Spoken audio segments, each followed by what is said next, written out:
Welcome to The True Lesson. Hello guys, this is Prachi. आज इस video में हम न्यू एजुकेशन पॉलिसी 2020 डिस्कस करेंगे। As we all know, a draft of national education policy 2020 has already revealed. Let's see क्या है इस policy में खास। The first most surprising thing is, इसके पहले नेशनल एजुकेशन पॉलिसी 1968 में फ्रेम हुई थी। आफ्टर दैट 1986 में, जिसको 1992 में मॉडिफाई भी किया गया था। बट उसके बाद नियरली 34 इयर्स के बाद अब 2020 में नेशनल एजुकेशन पॉलिसी को रिफ्रेम किया गया है, which is a great news for all the universities, colleges, schools, students and the parents as well. The second most important thing is Ministry of Human Resource Development is renamed as Ministry of Education. It means अब मानव संसाधन विकास मंत्रालय शिक्षा मंत्रालय के नाम से जाना जाएगा। गाइस, इंडिया में 33 करोड़ से भी ज्यादा पॉपुलेशन स्टूडेंट्स का है। More than 33 crore means more than the total US population. It means we can say India is the country of youth. So इस यूथ के ग्लोबल नॉलेज को इंक्रीज करने के लिए इस न्यू एजुकेशन पॉलिसी में school education as well as higher education में major changes किए गए हैं। देखें क्या है ये चेंजेस। पहले अगर हम स्कूल एजुकेशन की बात करें तो अब तक स्कूल्स में 10+2 स्ट्रक्चर फॉलो होता था। According to this new policy अब स्कूल्स में 5+3+3+4 स्ट्रक्चर फॉलो होगा। What is this new design? Let's see this. 5+3+3+4 structure will represent the age range of the students, the stage of students and their standard. This 5 stands for the age range of 3 to 8 years. This 3 stands for the age range of 8 to 11 years. Age range of 11 to 14 years is considered in this 3. And after that, the last one, 14 to 18 years of age range, is represented by this 4. Students of 3 to 8 years of age will consider in foundational stage and they will complete their studies up to class 2nd. Students of age range 8 to 11 years will considered in preparatory stage where they will study from class 3rd to class 5th. Students of 11 to 14 years of age will considered in middle stage where they will complete from class 6th to class 8th. And the last one, students of age 14 to 18 years will considered in secondary stage where they will complete their class 12th, means they will study from class 9th to class 12th. It means this new design represent that from the age of 3 to age of 18, students will complete their school education, means class nursery to class 12th. Along with this, in foundational stage, total study is divided in 2 parts. The first part is the range of 3 years to 6 years of age where students complete their preschool. Preschool means nursery, LKG and UKG. Foundational stage में जो सबसे बड़ा बदलाव आया है वो ये कि अब तक नर्सरी, एलकेजी एंड यूकेजी सिर्फ प्राइवेट स्कूल्स में होता था, बट अब गवर्नमेंट स्कूल्स में भी स्टूडेंट्स को nursery, LKG and UKG study करना होगा, which is the major change of this policy. The second part is 6 to 8 years where students will complete their 2 years of primary school, that is class 1st and class 2nd. In this foundational stage, one more important point is considered, which is ECCE. It means Early Child Care Education. What is this Early Child Care Education? Let's see this. The main logic behind Early Child Care Education is approx 85% of brain of children grow up to the age of 6.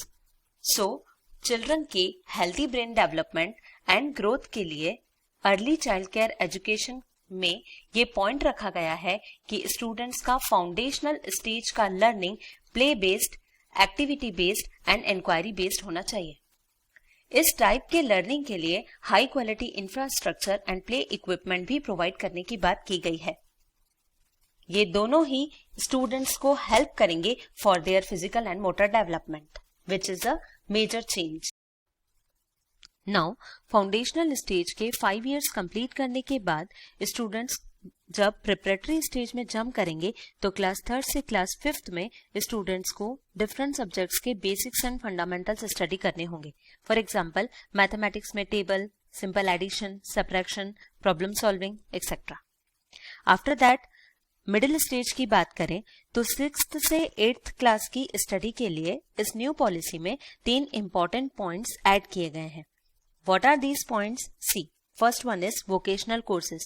Vocational courses means the courses based on practical knowledge. It means अब traditional courses के साथ, traditional courses means botany, zoology, physics, chemistry, history, civics, geography, mathematics के साथ students vocational courses भी study कर सकते हैं. These vocational courses include carpentry, electric work, metal work, gardening, pottery making, etc. The second point is coding in computer. It means अब class 6th से ही students computer में coding कर सकते हैं. And the third important point is internship.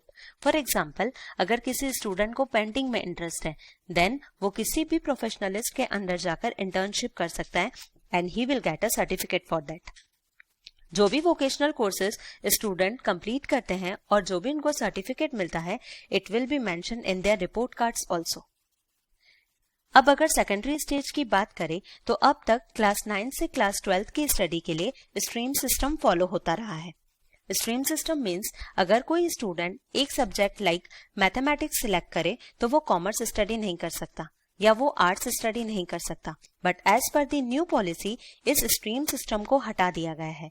It means अब students more than 1 subject एक साथ पढ़ सकते हैं. फॉर एग्जाम्पल अगर आर्ट्स के स्टूडेंट को फिजिक्स स्टडी करना है along with music, dance, commerce then he can go ahead. इसके लिए एजुकेशन कमीशन सब्जेक्ट्स का एक पूल बनाएगा. अगर स्टूडेंट्स के पूल में उसके इंटरेस्ट के सब्जेक्ट्स हैं then he can go with more than 1 subjects. For example students can study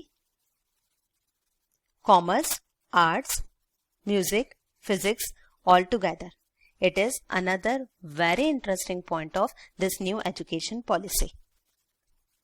The second important point of school education is focus on overhauling curriculum, reformed board exams, reduction in syllabus. अब तक जो board exams होते थे उसमें students का रटने का ability check होता था. अब क्योंकि स्टडीज प्रैक्टिकल बेस्ड हैं एंड बोर्ड एग्जाम्स के पैटर्न भी चेंज हो जाएंगे तो स्टूडेंट्स का लर्निंग एबिलिटी चेक हो पाएगा, which is another very important news for us.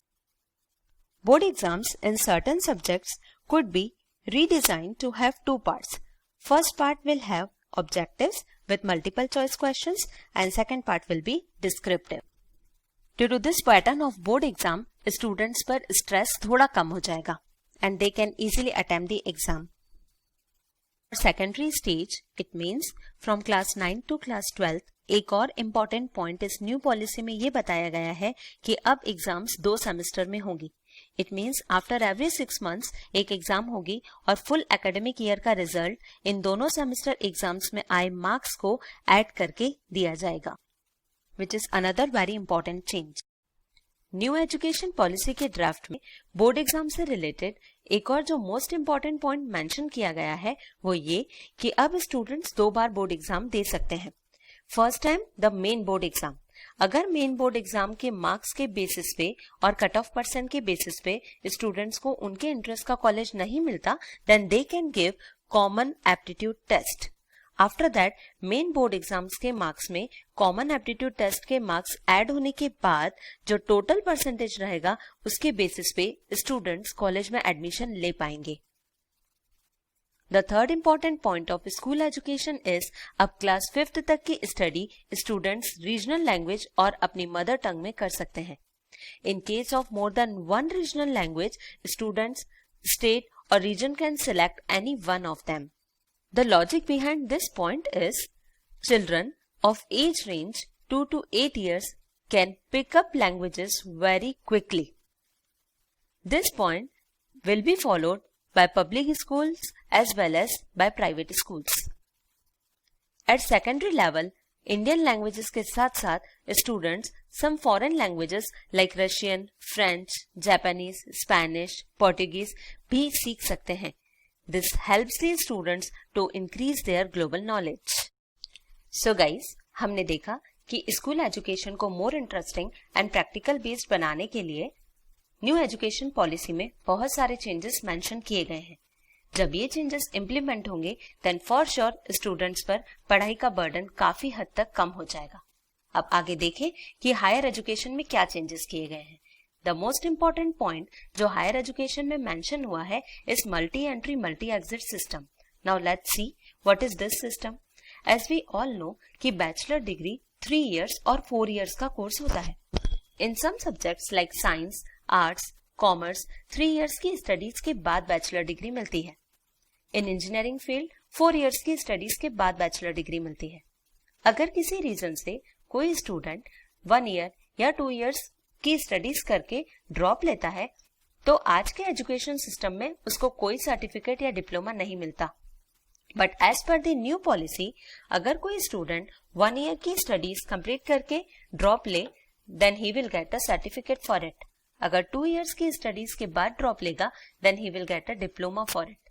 अगर 3 इयर्स की स्टडी के बाद स्टूडेंट्स ड्रॉप लेते हैं then they will get degree, और 4 इयर्स कंप्लीट करने के बाद students will get degree along with the research certificate.